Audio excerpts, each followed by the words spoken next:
Welcome to Artsplanations, the podcast that is for non-artists, artists, and everyone in between. Each week, we ask a different search engine a question related to art, and then we talk about it.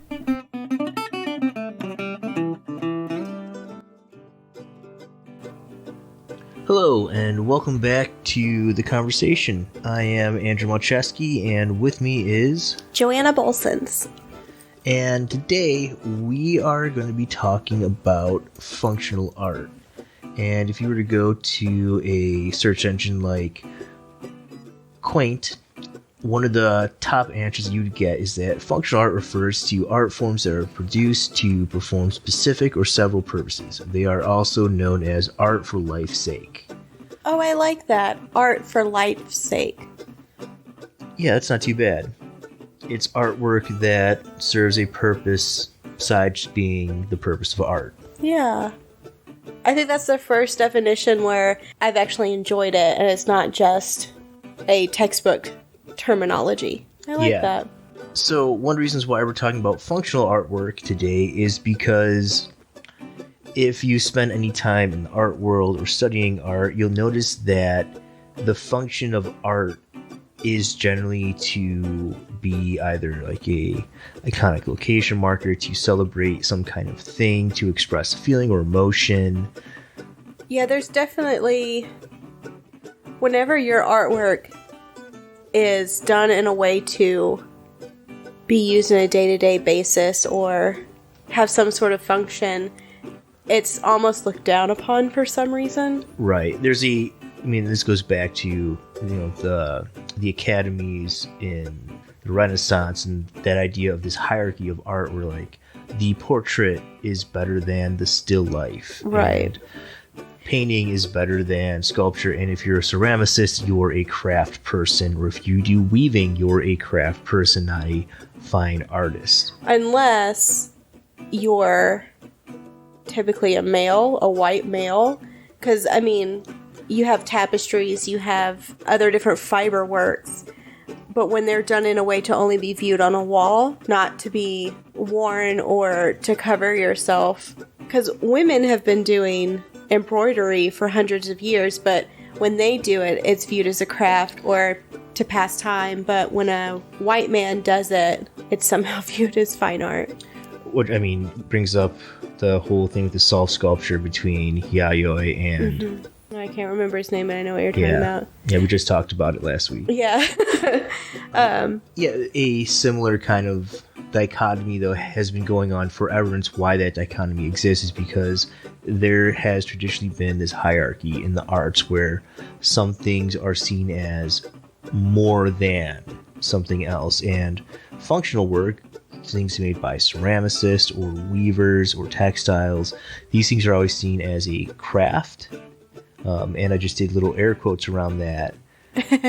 Because we don't see it as just a craft. Like, I don't know. I think it's all about how can somebody make money off of this thing you've created. And because of the hierarchy, they can charge more for something that is only meant to be viewed versus a mug, which somebody still took the time to throw or hand build or whatever. It's all about money, in my opinion. Yeah, and I think the other thing is that a painting or a work of art, a sculpture, those were things that were traditionally single creations. Like, you made a painting, a sculpture, whereas a ceramicist, a textilist, they would make rugs and mugs, and these functional things were, because of the very nature of their function, was that they were produced in multiples, in larger quantities for mass consumption. And it wasn't until we started to get to the industrialized age where machines could do that work for us, where this concept of like, oh no, we can use the mass production as part of an aspect of artwork. You see it in like Warhol. Yeah. How they challenge this idea that just because it's mass produced doesn't mean it's anything less than. Well, even printmakers before Warhol were challenging that. True, but only Dura was the only printmaker to ever really reach the same level as a painter in sales until Warhol. Yeah. Yeah.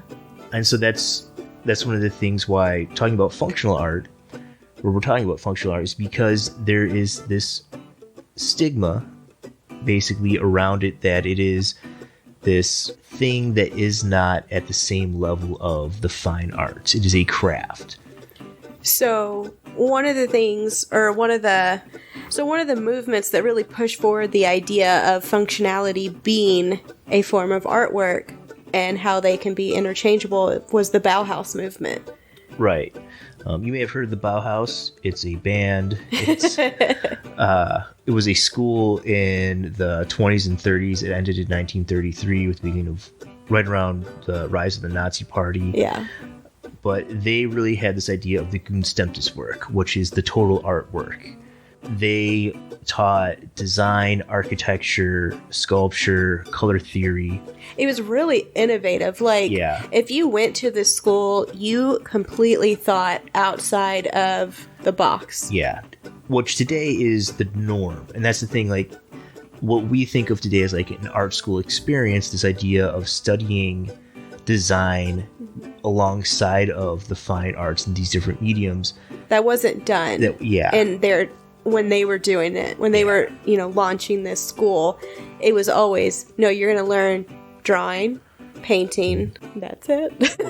You'd learn your drawing and your painting, and you'd be focused on those medium specifics. But they were like, no, artwork is a totality of things, it's a totality of ideas. And so they use printmaking.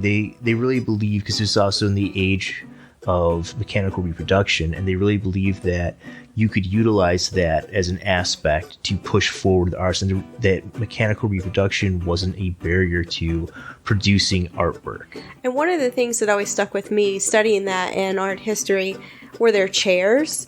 There's a chair by, I'm going to mispronounce this, Mies van der Rohe.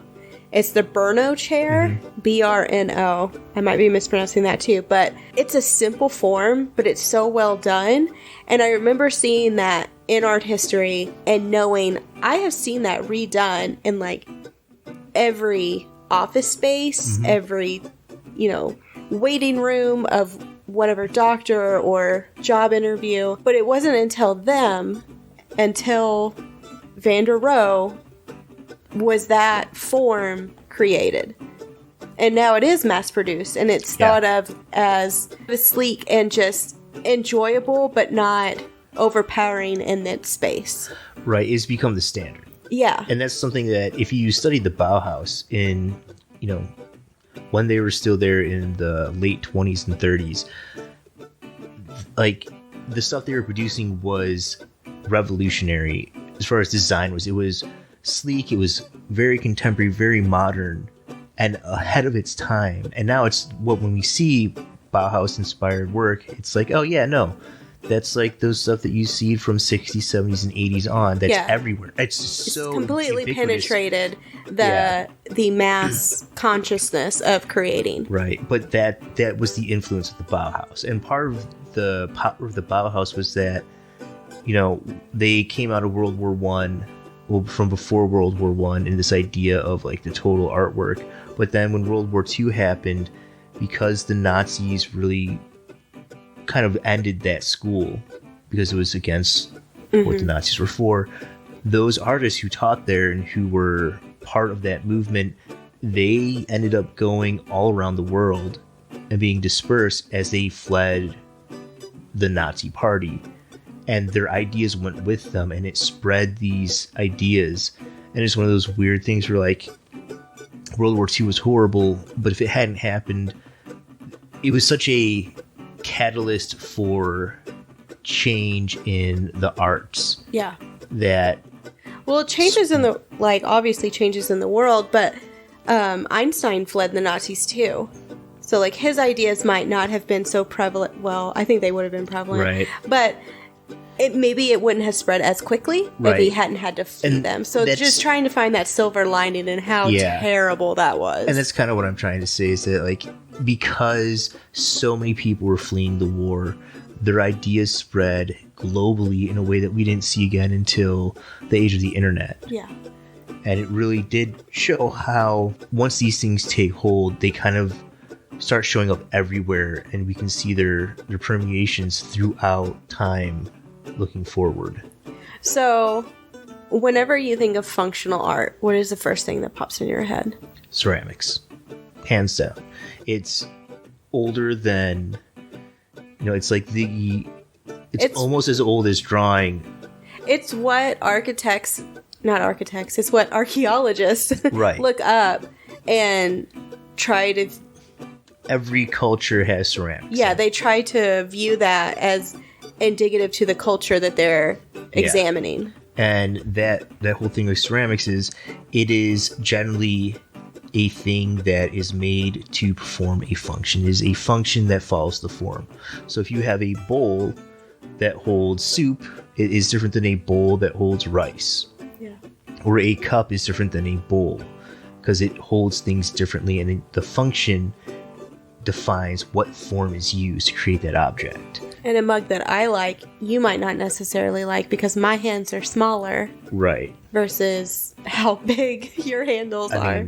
Yeah, I like a full hand handle on my mugs with a thumb catch, and sometimes a pinky rest.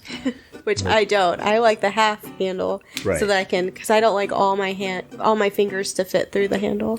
Right, and so that's one of the things with ceramics where, like, for me, that function equals the form is part of the artistry of it, and why a well-made cup or a well-made mug or bowl that does the thing that it's supposed to do, the simplicity of that form while doing what it's supposed to do, adds weight to it, in my opinion, and why it's a much more appreciable work than some bad sculptures even. I have like my contemporary friends that do ceramics, Courtney Wetzel, Peyton Karanik, and we even got to learn under the amazing Lewis Katz. And if you're a ceramicist, you probably recognize that name, because Lewis is well known in the ceramics community. So I have like my contemporaries that I love to, even Greg Reuter, love his work too. But is there one that you studied, that you read about, that you absolutely love? So when I first took ceramics, I was 15, and I was taking it at McHenry County College, which was a local community college where I grew up. Mm-hmm.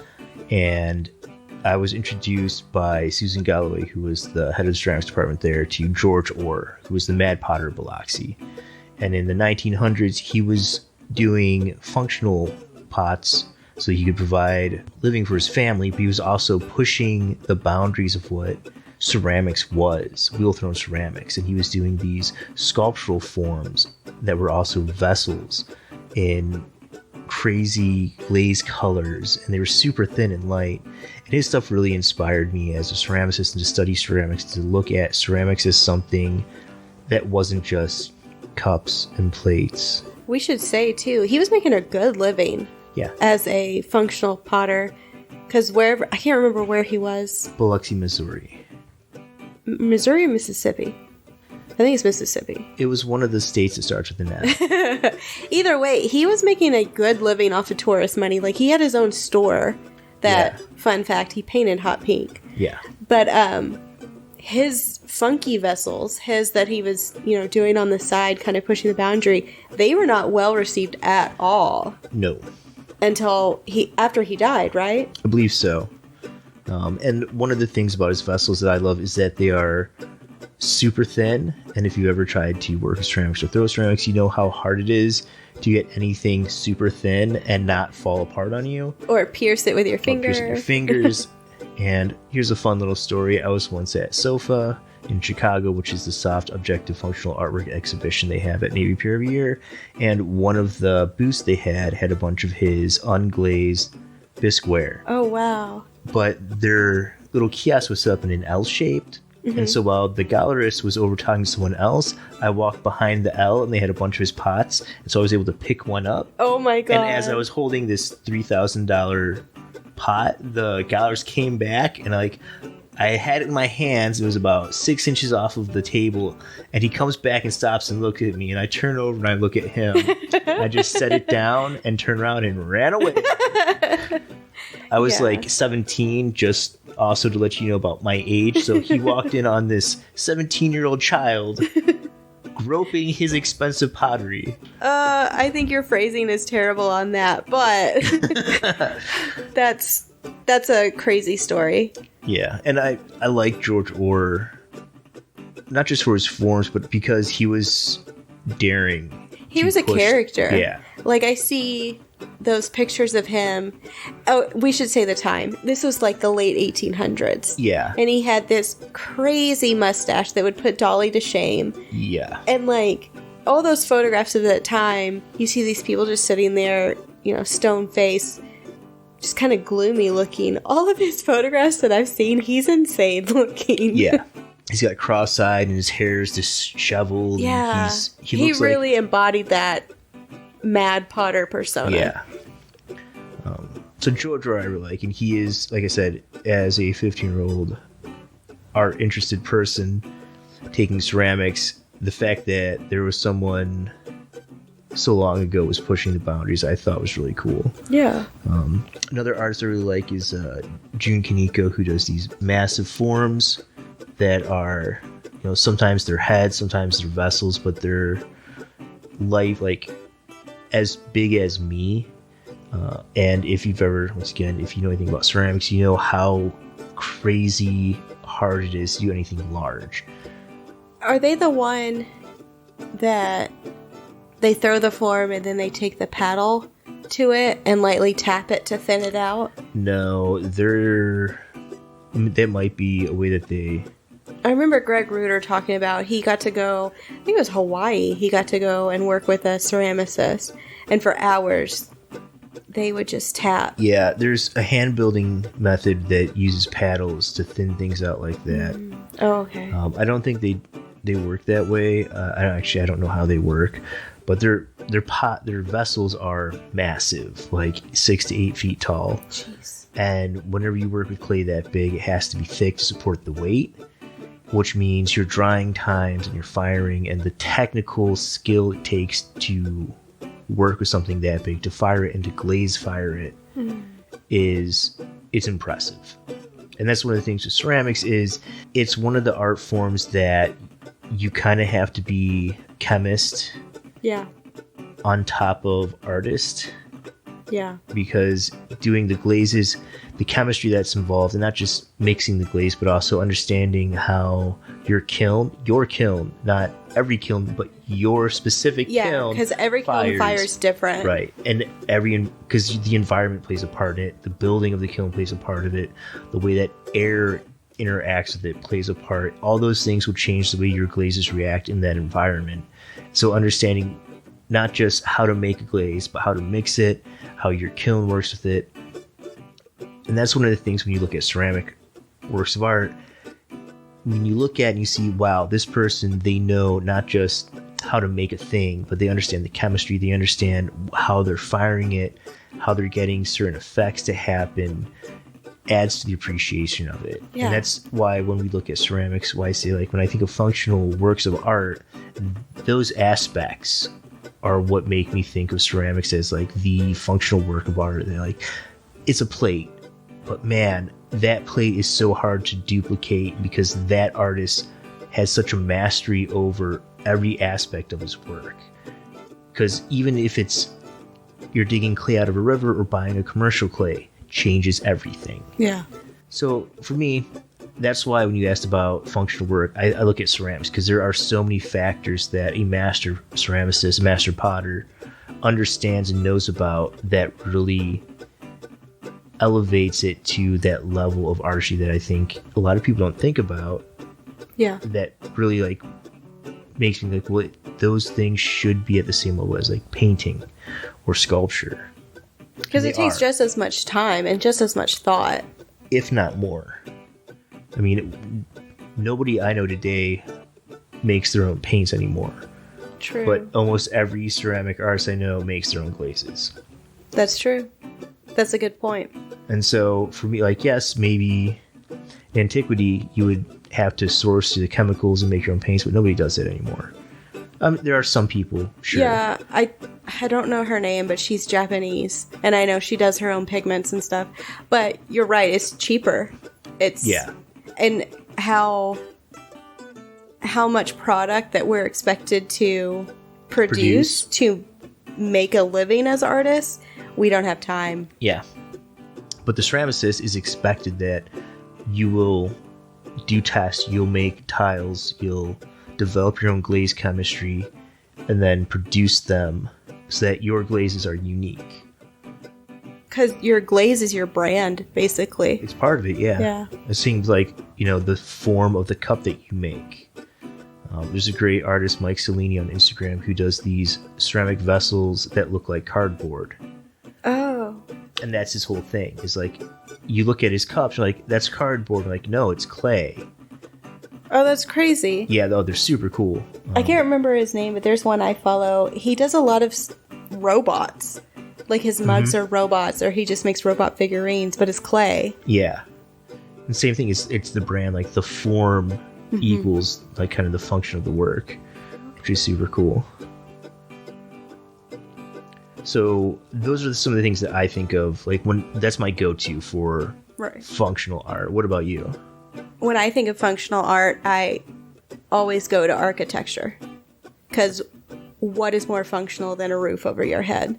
True. And I want my home, the roof on my head, to be beautiful. I want it to reflect how I feel. I grew up in the South, so there was a lot of the like plantation style home or just kind of country chic, which was I never really cared for. So whenever I discovered Art Nouveau and specifically like the Little Singer building in New York, I fell in love. And so just walking around the cities on any kind of road trip or vacation or even in downtown San Antonio where we live, I love looking at the different architecture.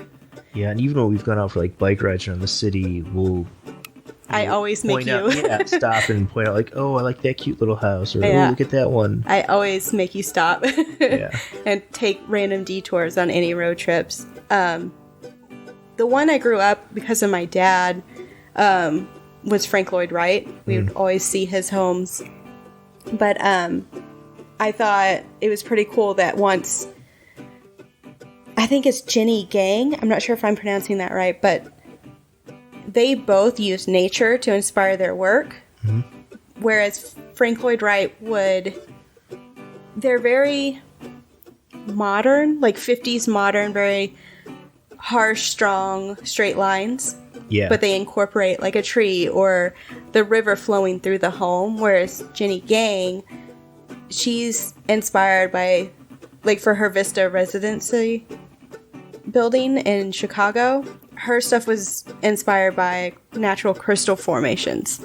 So that's why it has the curves and the organic shape. So both inspired by nature, but completely different approaches to it.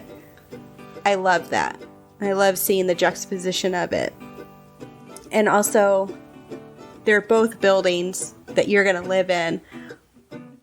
Miss Gang's can house however many people because it's, I think, the world's tallest skyscraper built by a woman now. Whereas, Frank Lloyd Wright, his was more for a single family. So just also having that idea of exclusivity versus inclusivity. Right. I really enjoyed. And yeah, just daydreaming of one day owning the Aristocats house from Disney's movie or Pollyanna's home. I love Victorian, Queen Anne, just all of those different homes. That's why I love building doll houses. Yeah. Because, fun fact, doll houses were actually started as miniature models of the homes of the people who commissioned the dollhouse to be created so that they could brag about how beautiful their home was. Right. And yeah, why wouldn't I want the home that I'm spending my 9 to 5 at, slaving away, be beautiful? Yeah. I want to enjoy the few hours I have here. Yeah, absolutely. And I think architecture is one of those things that we don't think about, especially as an artwork. It's the thing that we live in. And it's not until you see something that just kind of breaks all boundaries that you really makes you think like, oh no, there's something more. And because architecture is one of the things where when it's new, and you're like, oh man, that's crazy. And then 10, 20 years later, it's ubiquitous. It's the thing that you see it being redone over and over. I love seeing the homes that also are changing the idea of what a home can be. Whereas people are recycling plastic bottles and using that as the brick and mortar because it's going to last just as long, if not longer. So why not help the planet while also keep producing? Or even we just watched a video on her, Zaha Hadid. Yeah. She knew going in for the 2012 Olympics, she did the London Aquatic Center. She knew going in, typically all of those buildings that are built for the Olympic, they actually damage the country that's hosting it because they have to pay for the upkeep for however long they decide to keep that structure. So she built it so that it could then shrink down to be more manageable and cost effective. Yeah. Like that kind of forethought in a building that costs millions of dollars, that's just so encouraging and so inspiring. Yeah. And I really enjoy Zaha Hadid's work. I've been looking at her recently just because she is doing things with an architecture that you just don't see other people doing. Or was doing because she died. Yeah. Yeah, like we saw her Haydar, I'm going to mispronounce this too, Haydar Aliyer Center for Azerbaijan? Azerbaijan? I don't know. It's not an English word. Yeah, it's a country that we don't know how to pronounce, but the building, it looked like it was just like popping out of the ground. Yeah. Like those soft curved lines. I think they called her the goddess of curves or something in Architecture Digest or something like that. But it looked like you could just skateboard up it like a ramp. Yeah. And the thing that really kind of blew my socks off was after looking at her artwork, you look at work by like Frank Gehry, who did like the Guggenheim. Mm-hmm. You know, he has these organic curves, and if you see that, you're like, wow, that's so curvy. But when you look at her work and then you go back to his stuff looks stiff. Right. Like you look at the Sydney Opera House and you're like, oh yeah, that's cool. Looks like a fan or wings. Yeah. And then you look at her, it's like, oh, that looks really stagnant compared to Hadid's. She has so much movement and like it's so organic and fits so well within the space that it is working with. I mean, there's a reason why I'm pretty sure she's considered one of the greatest architects of all time. Now, I think so, yeah. But I just always go back to that. And maybe it's some kind of mental thing because my house burned down. Right. So maybe just that putting the home structure on a pedestal after that was a way of coping. But again, why wouldn't I want my home to be beautiful? Why wouldn't I want to enjoy what it looks like and how it functions for me and my family? Yeah. And, you know, looking back at, you know, the function of art, which, like it or hate it, one of the functions of art is as a symbol of status. You know, from the Danes doing still lifes of food that you can't afford unless you're rich, and so that you can now show your friends, you know, hey, check out my food pics that only I can afford because I'm rich and I can import them. You know, even before then, to the church even commissioning artists to do things, showing their wealth off. I think it was more not just the church showing their wealth off. They did want to show that off because it showed how God was, you know, blessing them. But it's also because the churchgoers, they couldn't read. Right. So they couldn't read the Bible and follow along with the story. So those beautiful stained glass windows were supposed to tell the story along with their preaching. So the I don't want to say the common folk, or uneducated, but those who just didn't have the ability to learn, they could follow along with the story and still be inspired. Right. And that, yes, with religious artwork, that is one aspect. But, you know, the idea of art as a status symbol, it has been around since, you know, people have paid artists to make art. Yeah, that's why they commission portraits of themselves. Yeah. And it's why, you know, even the Exio St. Teresa by Brancusi, the patrons are often the wings. Yeah. Sculpted often the wings. Like, it's not generally shown if you look it up, but if you look at the whole tableau, oh look, there's the people who paid for it. And you'll find that in a lot of Renaissance artwork.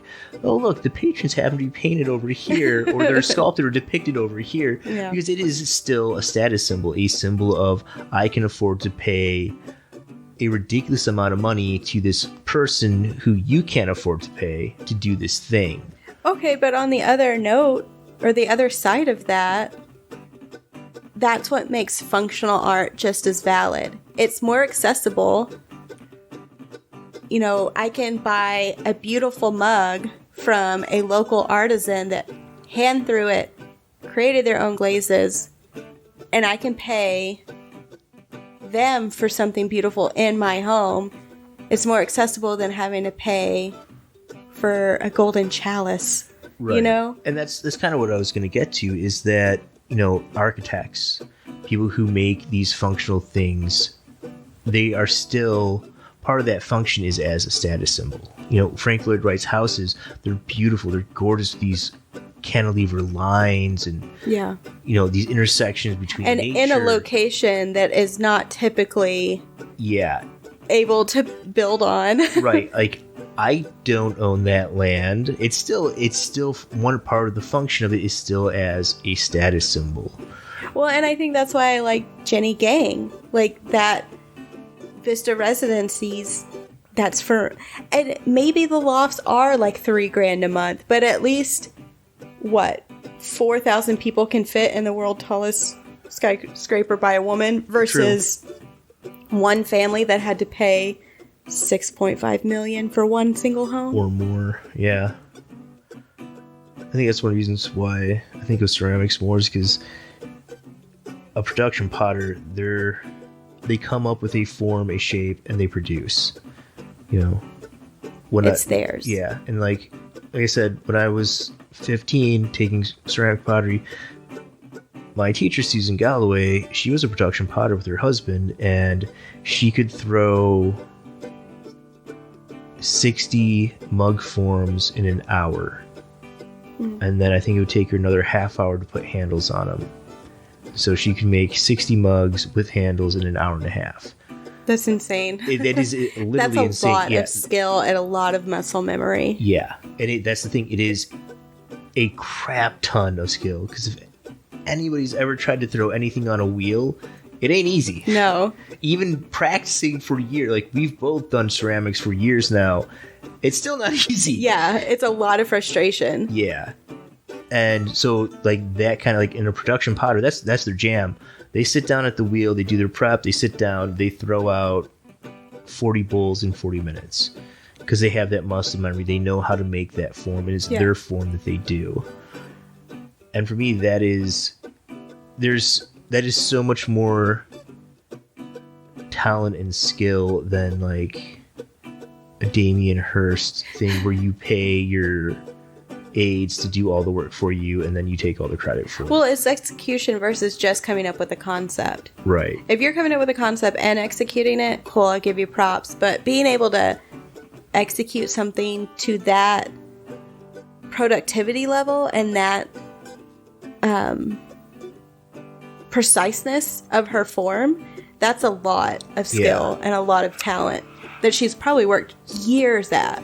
Yeah, literally has. You know, at least 20 years when I started taking classes with her. And that's one of the things with functional art that I think it gets pushed into this category of less than, is because since, you know, the 1900s, early 1900s, art in America and the Western world has gone away from, you know, great art being something about your technical proficiency into great art is now about the idea you had. And you don't even have to make the thing if you had the idea. And if you have the money to make somebody else make it for you. Right. And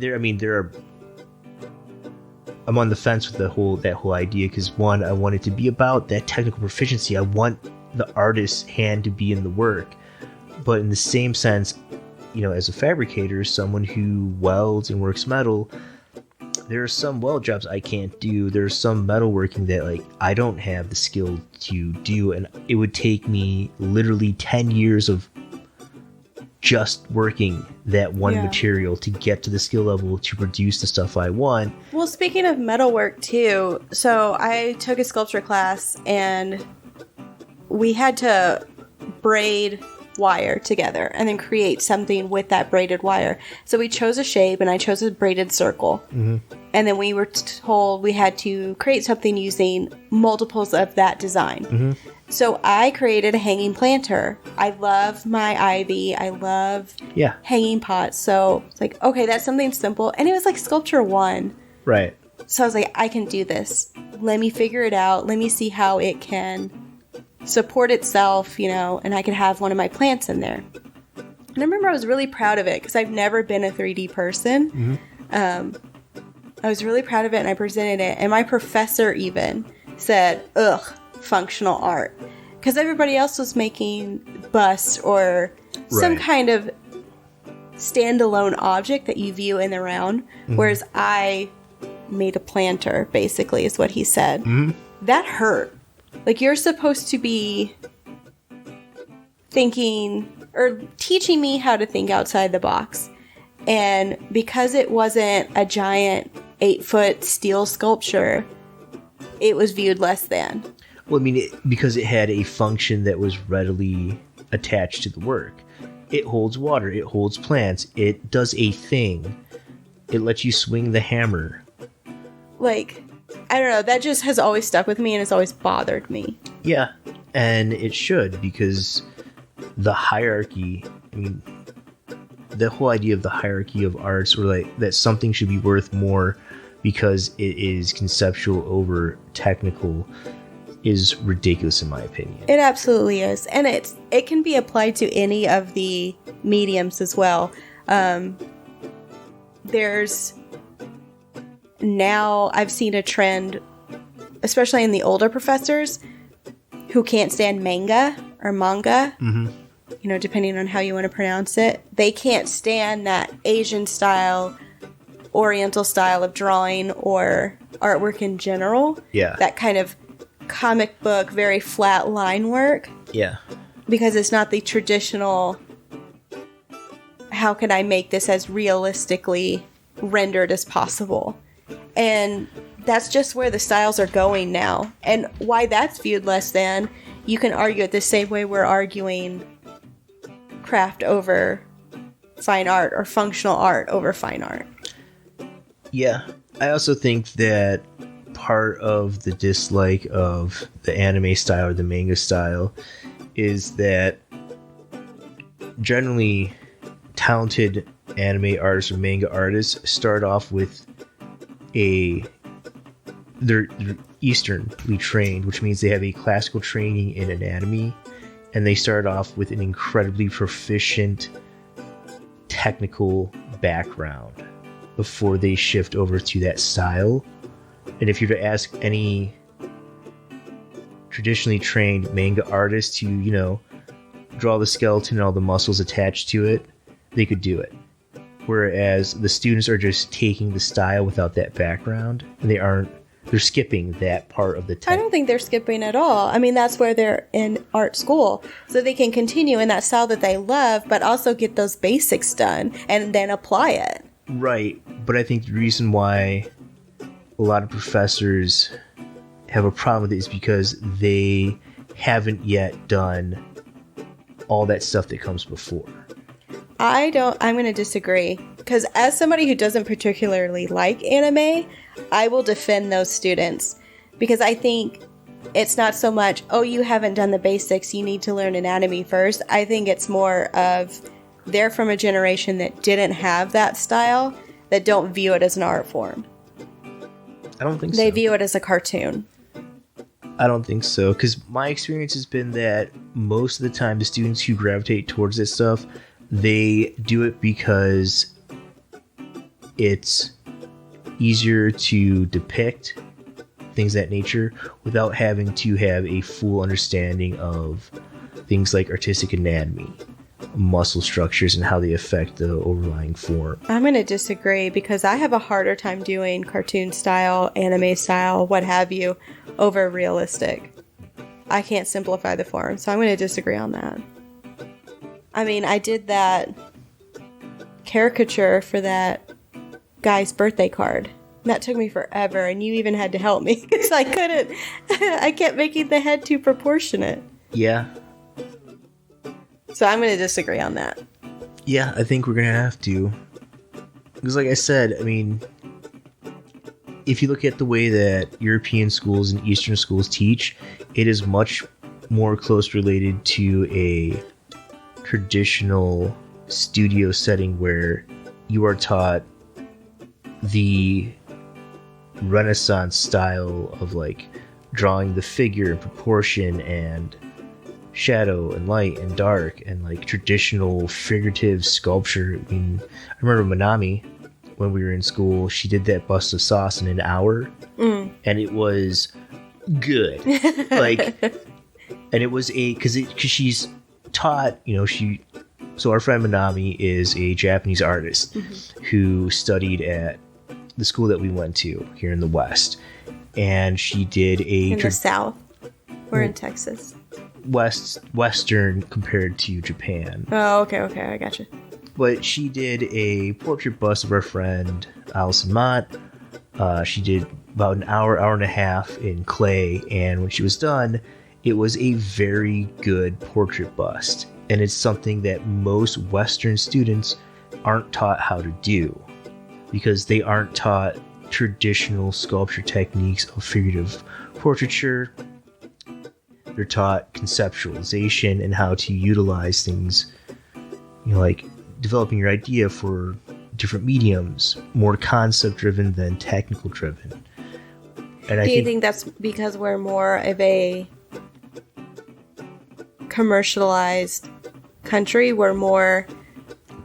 Partly. I think part of it's the commercialization of art. Part of it is also the fact that the Western idea for how art has moved away from technical skill and into conceptualization, to the idea of your work.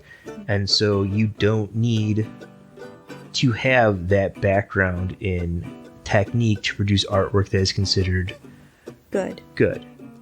Whereas in the East, you know, Japan, China, Europe even, those schools, they still place a higher value on high technical craft.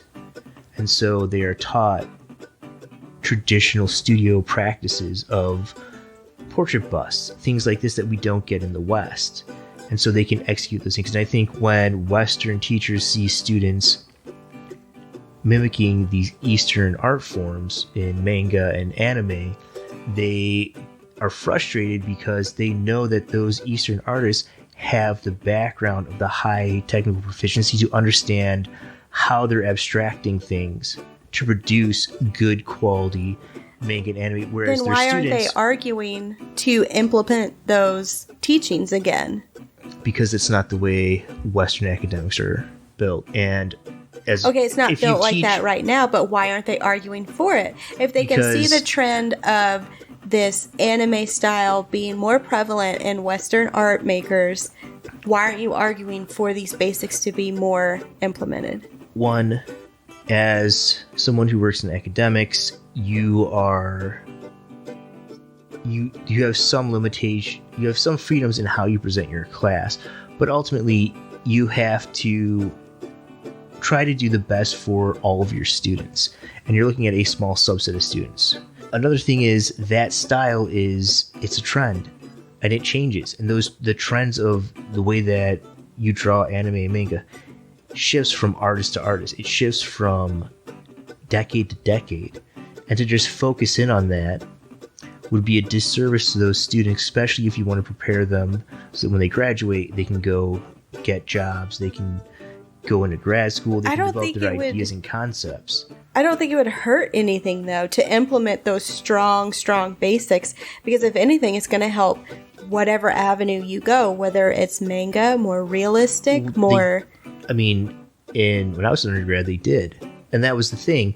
the kids who push for the more manga anime style weren't focused on those basics. They were focused on anime manga style, and they used it as a stylization, as a cop-out to not Well, that study. wasn't my argument. My argument was that people who enjoyed that wanted to pursue that, after already having their basics done, they're still viewed as less than because it is viewed as a, quote, cartoon or comic. Ah, okay. So I misunderstood. We got way off topic on that. My bad. I totally misunderstood. No, because I don't want to call anybody out, but I'm sure you remember some students in my graduating class, they leaned more towards those Right. Oriental styled anime type artwork. And they could do realistic drawings, but because they wanted to follow this more anime style, they were viewed as less than or not as good, which is Right. completely wrong. Yeah. And as somebody who, again, does not enjoy anime, it's not my favorite. I'll watch some. But as somebody who doesn't prefer it, I will still argue for them. Right. And I think you're absolutely right there where there's a bias. You know, especially in art school, there is a huge bias that, you know, professors bring to the program they're in. And that's one of the reasons why if you go to a school, you really need to look at the program and the professors and what they teach and how they teach it. Because if you're into manga and anime, having a professor who's not into that isn't going to help you. In fact, it's going to be detrimental. I don't know. I'm going to disagree with that too. If you're a professor or a teacher of any kind and your student comes and wants guidance on something that you're not a fan of, just be honest, be like, hey, I'm not a fan of that, but let's go do some research, or have you done research on this? Like, you can't, I get Right. that everybody's going to come with their own set of ideas and their own biases, but if you're in the teaching profession, you can't let that affect how you're going to guide somebody else. And in the perfect world, that would be true. However, we live in a world of tenure-track professors where you can get a job that you can't lose, and at that point, you just do your own thing. Yeah. And I mean, the good ones, your Luz Cats and Jack Brons, they will recognize that you are doing a thing that they don't get. They don't understand why you're into it, but they'll still encourage you and push you to be good at what you're doing. But there are plenty of, you know, academics out there who they teach a style, they have a coursework and a classwork that they have taught for 15, 20 years, and that is what they do. And anything that deviates from that, it's just not for them, and you're not for their class. And I mean, that's the truth of the systems that we live in. Yeah, but just because it's the truth doesn't mean we should accept it. No, it doesn't mean that we should accept it. This was a 20-minute off-course detour of functional art brought to you by Joanna and Andrew, our specialty. So to get back on track, functional art, how it's viewed, quote, less than, because we don't see it as less than.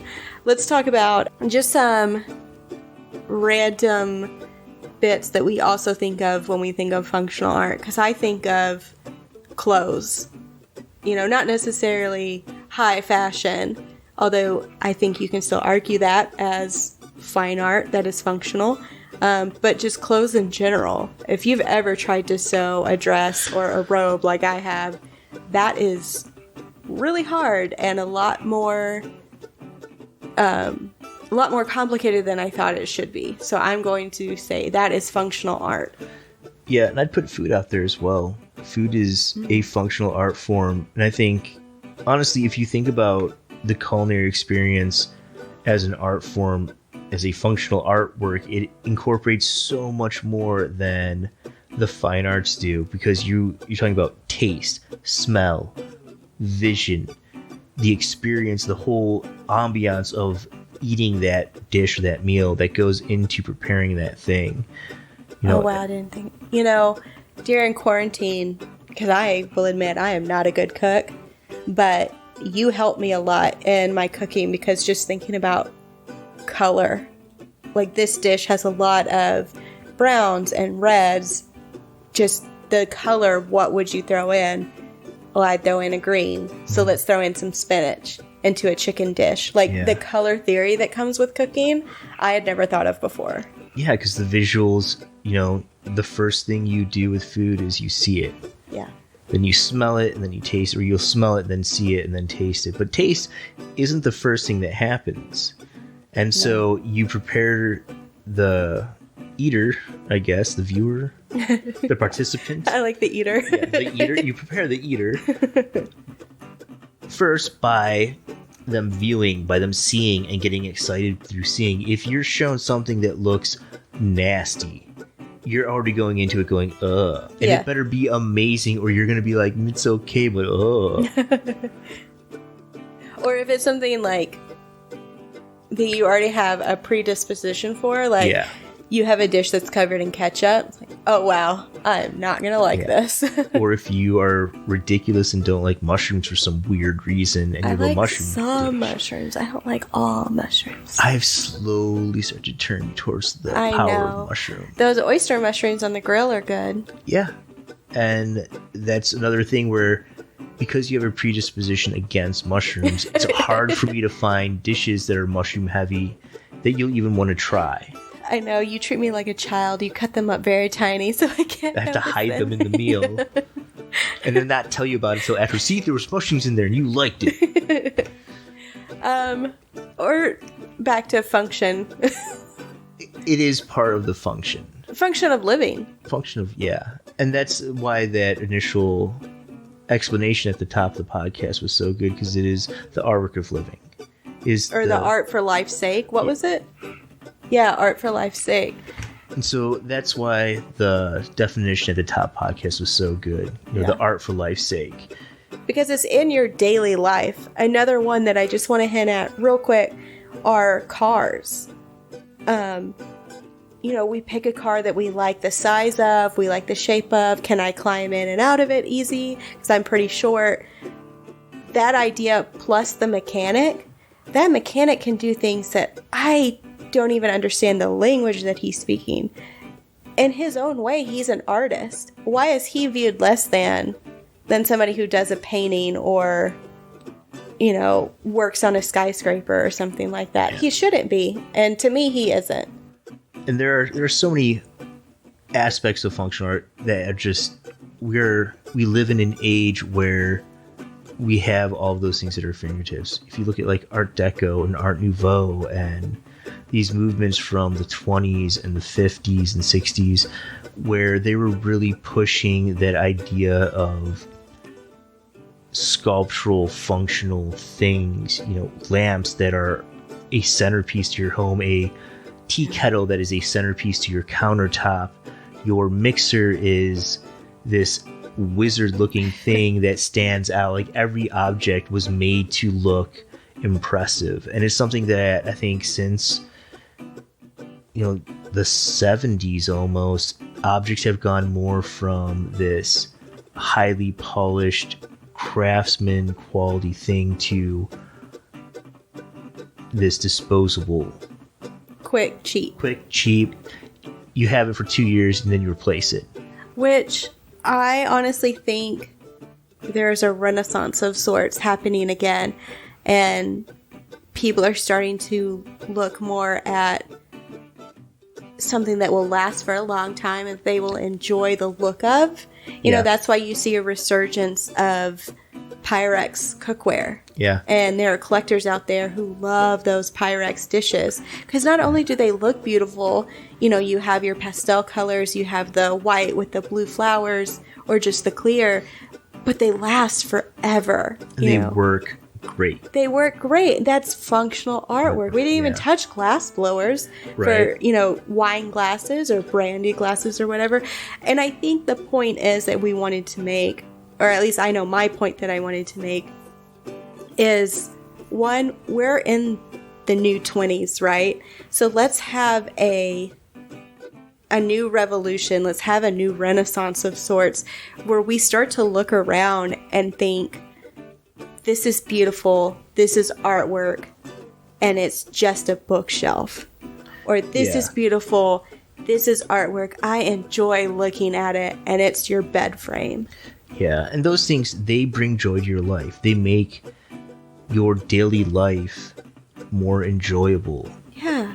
I mean, because if you think about, do you need any of the stuff in your house? No, you could live in a beige cube with a beige couch in a very uninspiring way. But we don't do that. We fill our house with knickknacks. We fill our house with things that give us joy, and having objects that inspire us, that are creative and lasting, and that work wonderful. And that's one of the things that we didn't even touch on, is how when you have an object that is designed to work in a specific manner and it performs its function masterfully, there is a inherent joy in using that object for that function.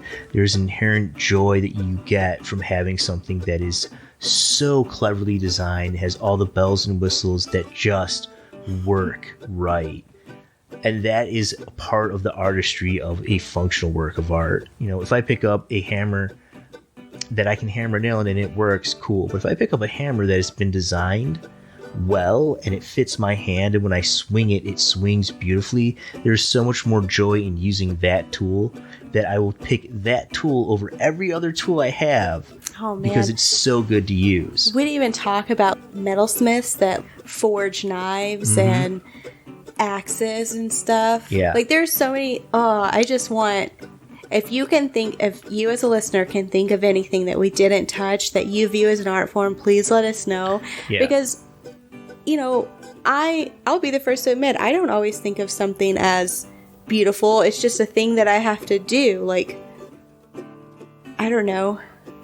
Put clothes into the drying machine. Yeah, put clothes into the drying machine. But if my dryer is built well, like the stackable kind that saves water and you can have the pretty colors, and it looks good, and it looks nice, it looks sleek and enjoyable, I'm going to enjoy doing laundry more. So if you have something that you view as artwork, whether it's functional or crafts, let us know. Because maybe it's something we haven't thought of before. Yeah, and that's the thing with functional artwork, is it's not something that you think of.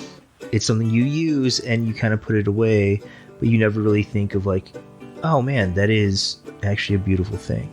Well, this has been a tangent-heavy episode, but we hope you enjoyed our little discussion. I am Andrew Malcheski. And I'm Joanna Bolsons. And hopefully you're still you. Thank you for listening to our podcast. It means so much that you would take the time to listen to us. If you like what you hear and would like to help us out, please give us a review and like on your podcast app and iTunes. Comment and tell your friends and family. I think they know us by now. We would also like to thank the Joy Drops and Free Music Archive for our music. We want to have a conversation. This means that any research we do for a subject is often done a week or two before we record, and our notes are minimal. This also means that as we talk about things, we might make mistakes, like in the pronunciation of names or the misattribution of a statement or a piece of work, and the messing up with titles and dates. If we do and we notice, we'll put a correction in the show notes. And if we don't, let us know so that we can. The best place to contact us is on our website, www.artsplanations.com. There you can find out more about us, the show, and each episode. You'll be able to find every artist quote and most of the specific vocabulary we use in each episode, as well as a list of upcoming topics. We invite you to join the conversation, so please let us know what you think. If you have suggestions or topics for discussion, you can let us know at our website, www.artsplanations.com. If you are curious about our artwork, the best place to find it is on our Instagrams. I'm at Andrew Malcheski, that's at AndrewMalczewski. And I'm at joanna.bolsons.artist. That's JOANNA.BOLSINS.ARTIST. These links and others can be found on the Artsplanation website. That's www.artsplanations.com. www.artsplanations.com.